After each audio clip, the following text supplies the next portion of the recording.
नमस्कार, मैं दीपक दादी स्वागत करता हूं आप सभी लोगों का। आज हम कक्षा 10 विषय संस्कृत और हमारी पाठ्य पुस्तक शेमुशी द्वितीय भागों के बारे में पढ़ेंगे।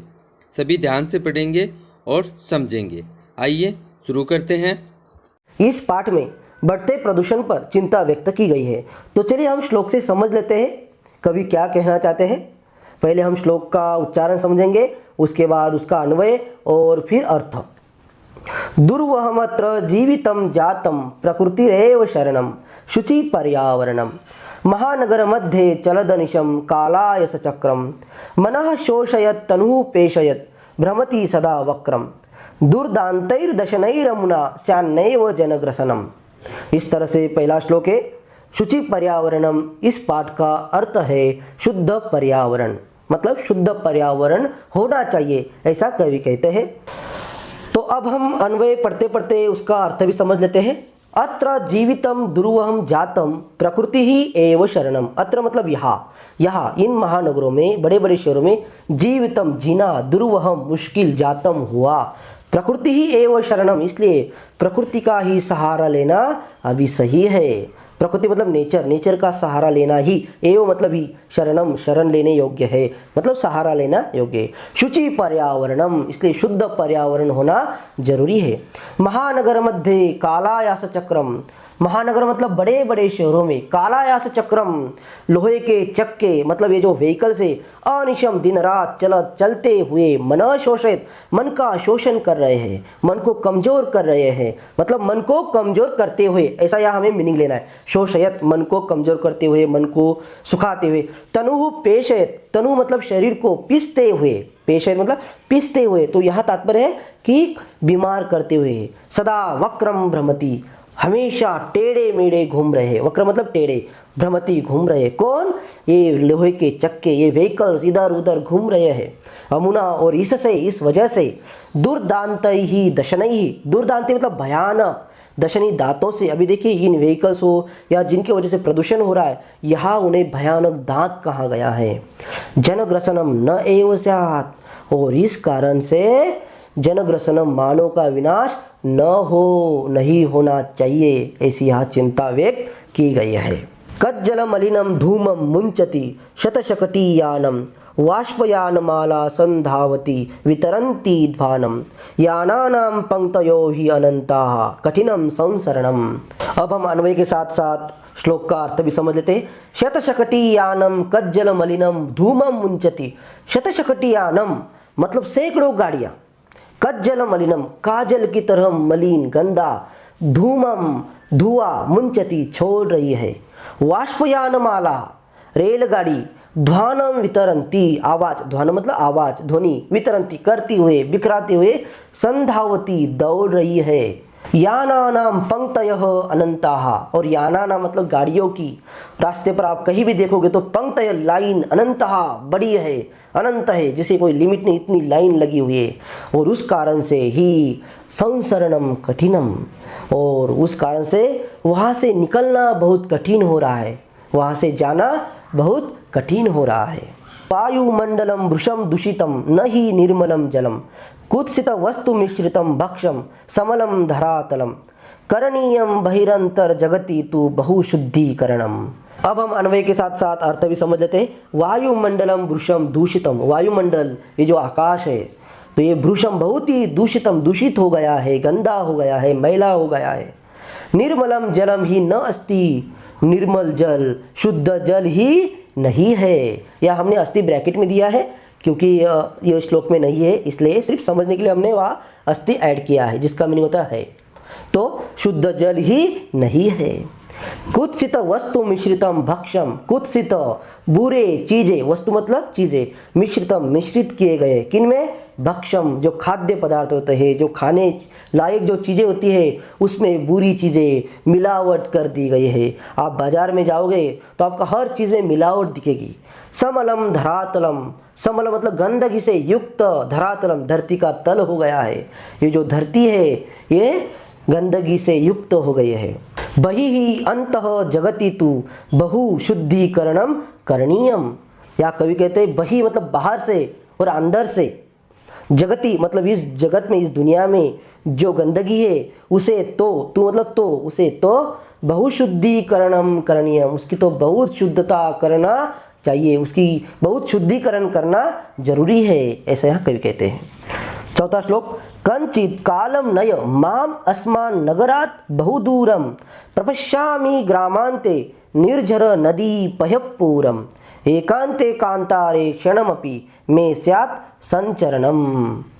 अब अन्वय के साथ साथ अर्थ भी समझ लेते। माम कंचित कालम, मुझे, माम मतलब मुझे, कंचित कालम कुछ समय के लिए, अस्मात् नगरात इस नगर से, बहुदूरम नय बहुत दूर ले चल।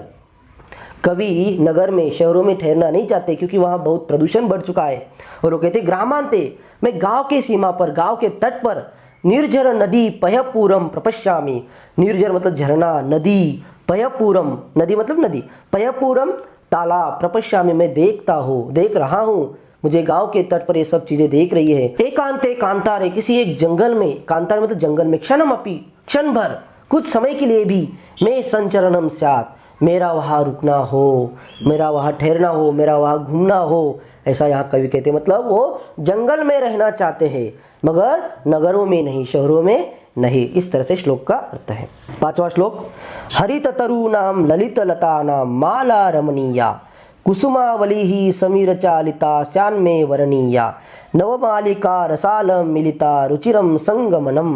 हरित तरुणाम ललित लतानाम माला रमणीया, हरित तरुणा मतलब हरे पेड़ों का, मतलब जैसे अभी कवि ने पहले श्लोक में कहा कि मुझे वन में रुकना चाहिए, वन में ठहरना चाहिए कुछ समय के लिए, तो मानो ऐसे लगता है कवि जंगल में आ गए हैं और वहां आने के बाद वो उस जंगल का वर्णन कर रहे, उनकी सुंदरता का वर्णन कर रहे हैं कि वहां क्या क्या है, हरे पेड़ है, और उन हरे पेड़ों का ललित लता नाम, ललित मतलब सुंदर, सुंदर मतलब मन को हरण करने वाले, मन को आकर्षित करने वाले ऐसी जो लताएं हैं, लता मतलब क्रीपर, तो उन लताओं की जो माला है, लाइन, एक लाइन लगी हुई लंबी लाइन, वो कैसी रमणीय सुंदर है, मन को हरण करने वाले है, मन को रममान करने वाली है, रमणीय सुंदर है। समीर चालिता कुसुमावली ही, अभी वो वन में क्या क्या हो रहा है, तो समीर चालिता, समीर मतलब हवा, हवा से चालिता, चालिता मतलब चलाई गई, मतलब हवा ने हिलाई गई, कुसुमावली ही फूलों की जो पंक्ति, अवली ही पंक्ति, फूलों की जो पंक्तियां हैं, लाइनें, में वर्णीय स्यात् मुझे उसे स्वीकार करना चाहिए, मैं मतलब मुझे, वर्णीय स्वीकार करनी चाहिए, स्यात् मतलब चाहिए, तो ये जो सुंदरता है मुझे वो स्वीकार करनी चाहिए। नवमालिका रसालम मिलिता, और कवि ने और क्या देखा, नवमालिका, जो नव मतलब न्यू, मालिका मतलब जो क्रीपर है, वो नई जो लताएं हैं वो उसने क्या किया है, रसालम मिलिता, और रसाल मतलब आम के पेड़ को मिल गई है। वो क्रीपर का जो नेचर होता है वो किसी ना किसी पेड़ का सहारा लेकर ही वो बड़ी होती है, तो यहाँ कवि ने एक आम का पेड़ देखा और आम के पेड़ को जो लताएं ऐसी लिपट गई है, तो कवि वही कहते हैं कि नवमालिका रसालम मिलिता, उस रसालम मतलब आम के पेड़ को मिल गई है। तयो, अभी हमने ब्रैकेट में दिया है समझने के लिए, तयो मतलब उन दोनों का मतलब वो जो नवमालिका है, जो नई लता है, न्यू क्रीपर है, उसका और आम के पेड़ का जो संगम है, उनका जो मिलन है, वो बहुत ही रुचिरम, बहुत ही सुंदर है, बहुत ही मनमोहक है। रुचिरम मतलब सुंदर है, मनमोहक है, इस तरह से। छठा श्लोक, ऐचल बंधो खगकुल कलरव गुंजित वन देशम पुर कलरव संभ्रमित जनेभ्यो धृत सुख संदेशम चाकचिक्य जालम नो कुर्यात जीवित रसहरणम। अन्वय के साथ अर्थ भी समझ लेते। ऐ बंधो, हे भाई, बंधो या संबोधन है।